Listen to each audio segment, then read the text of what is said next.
मेरे प्रिय जेके, वेदांत शास्त्र के मित्रों, शुभ संध्या। ये आपके जेके हैं, मूर्ति जेके से वेदांत शास्त्र।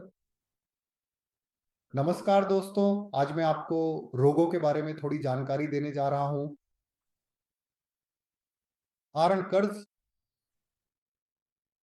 और कोर्ट केसों के बारे में बात करने जा रहा हूं। इसका उपाय क्या है? 6,000 के लिए उपाय क्या है, मैं इसके बारे में बात करने जा रहा हूं। कृपया इस वीडियो को पूरा देखें, लेकिन उससे पहले मैं प्रार्थना करने के लिए जाना चाहूंगा। देखिए, हम सभी ज्योतिष शास्त्र में छठे भाव के बारे में अच्छी तरह से जानते हैं। कुंडली का यह छठा भाव जो हमारे दैनिक जीवन और स्वास्थ्य से जुड़ा होता है, इसका अर्थ है जीवन का अंत, यानी मृत्यु, रोग और रोग का स्थान, और फिर कोर्ट केस, फिर प्रतियोगिता और छठा भाव, साथ ही नौकरी यानी किसी के अधीन काम करना, वह भी छठे भाव को दर्शाता है। तो छठे भाव में और भी बहुत सी बातें आती हैं। किराए की आय, देखिए इसमें बहुत सारी सकारात्मक बातें भी हैं। देखिए, कोई भी भाव, हर एक में सकारात्मक और नकारात्मक दोनों बातें होती हैं। तो छठे भाव में भी बहुत सारी सकारात्मक बातें होती हैं। इसलिए छठा भाव होने का मतलब यह नहीं कि हमें डरना चाहिए। लेकिन कुछ लोग कहते हैं, सर मेरी छठे भाव की दशा चल रही है, छठे भाव की भुक्ति चल रही है, इसी वजह से मुझे बीमारियां हो रही हैं, मैं रोगों से पीड़ित हूं। नहीं तो कुछ लोग कहेंगे, सर मैं कर्ज के जाल में फंस गया हूं क्योंकि छठा भाव बढ़ रहा है। कुछ लोग कहेंगे कि कोर्ट केस बढ़ रहे हैं। अब क्या करें सर? बहुत आसान है, आप पांचवें भाव को सक्रिय करें। ये क्या है? आपको ऐसा क्यों महसूस हो रहा है? छठे भाव की निवृत्ति पांचवें भाव से। हाँ, क्योंकि छठे भाव के लिए पांचवां भाव छठे भाव से 12वां भाव होता है। अगर आप पांचवें भाव को सक्रिय करेंगे तो अपने आप ही आपकी वह समस्या हल हो जाएगी जो छठे भाव के कारण हुई है। कमाल है, देखिए कितना शानदार है। देखिए उन दिनों में या कोई भी ज्योतिषी, यहां तक कि आज भी, देखिए अगर आप किसी ज्योतिषी के पास जाएं या हमारे परिवार के बुजुर्गों के पास भी जाए तो वे क्या कहेंगे? मान लीजिए मुझे ये रोग हो गया है, देखिए ये क्या है, मैं लगातार कष्ट झेल रहा हूं। वे तुरंत कहेंगे, क्यों ना आप यह पाराशक्ति मंत्र या भगवान मुरुगन का मंत्र जपें।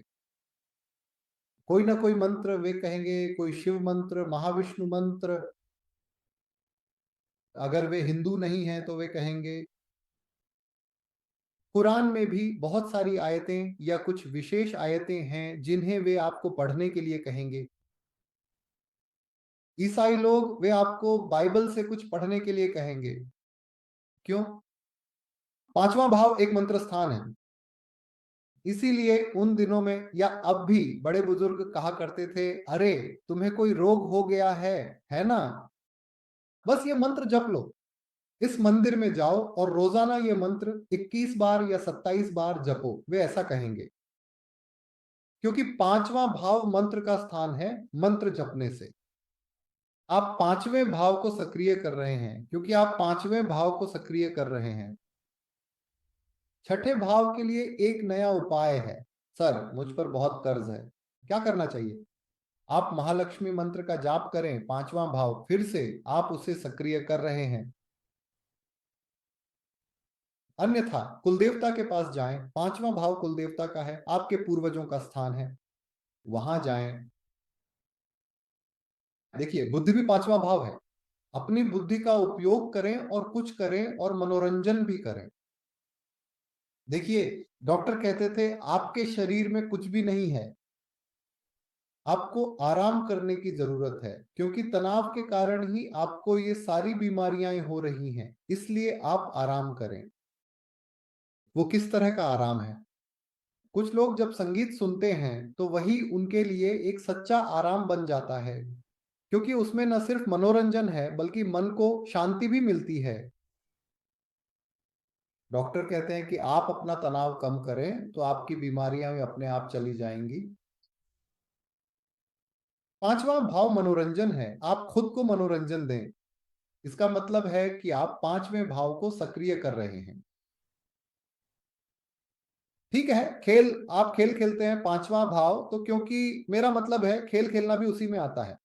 आप पांचवें भाव को सक्रिय कर रहे हैं। ललित कला, आप चित्र बनाते हैं, ड्राइंग पेंटिंग करते हैं। पांचवा भाव, आप पांचवें भाव को सक्रिय कर रहे हैं। देखिए, काम, पांचवा भाव वह काम है जो बिना किसी शारीरिक मेहनत के किया जाता है, वही पांचवा भाव है।